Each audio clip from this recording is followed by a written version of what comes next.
ஒரு இளைஞன் ஒருவன் தனது வாழ்க்கையிலே அமைதி வேண்டும் என்று ஆசைப்பட்டான்.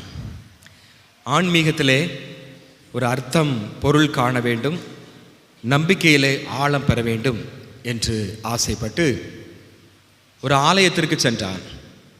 ஆலயத்திற்கு சென்று ஒரு காகித தாளை எடுத்து அதிலே அவன் எழுதுகிறான்.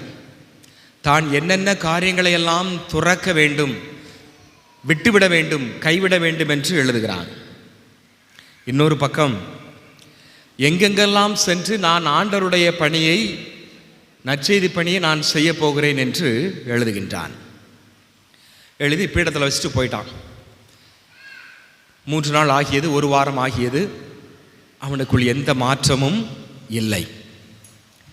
மீண்டும் ஆலயத்திற்கு வந்தான். அதே காகிதத்தாளை எடுத்து எழுதுகிறான்.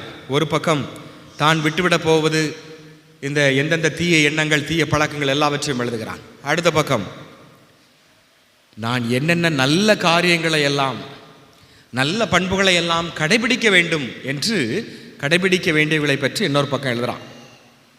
எழுதி பீடத்தில் வச்சுட்டு போயிட்டான். திரும்ப 1 வாரம் ஆயிற்று. வழக்கம் போல் எந்த மாற்றமுமே இல்லை. என்னடா இது அப்படின்ட்டு அவன் அங்கே அந்த ஆலயத்தில் இருக்கக்கூடிய அந்த பங்கு தந்தையை சென்று சந்திக்கின்றான். அப்போ அவர் சொன்னார், டேய், நீ உன்னுடைய பெயரை மட்டும் எழுதி பீடத்தில் வச்சுட்டு வந்துடு, வேற எதையுமே எழுதாத. காகிதத்தாளில் உன்னுடைய பெயரை மட்டும் எழுதி வச்சுட்டு வந்து செஞ்சான். வீட்டுக்கு போனான். 3 நாள் கழித்து அவனுக்குள்ளே ஒரு மாற்றம் ஏற்பட்டது. ஆன்மீக வாழ்வில் அர்த்தம் கிடைத்தது. அவனுடைய வாழ்க்கையிலே அமைதி, மன நிறைவோடு, அமைதியோடு வாழ்ந்தான். அன்புக்குரியவர்களே, நம்மை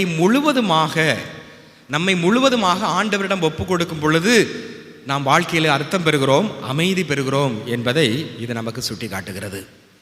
இந்த நற்செய்தி வாசகத்திலே ஆண்டவர் இயேசு சொல்லுகிறார்.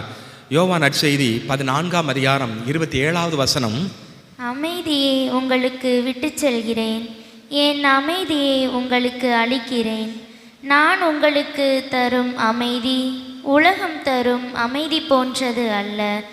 நீங்கள் உள்ளம் கலங்க வேண்டாம், மருள வேண்டாம். ஆண்டவர் நமக்கு அமைதியை தருகின்றார். அவர் தருகின்ற அமைதி இந்த உலகம் தருகின்ற அமைதி போல அல்ல. அப்படி ஒரு உன்னதமானது, மகத்துவமானது. ஏனெனில் ஆண்டவர் இயேசு கிறிஸ்துவே அமைதியினுடைய ஒரு அரசர். பழைய ஏற்பாட்டிலே இந்த அமைதிக்கு அரசராக இருக்கக்கூடிய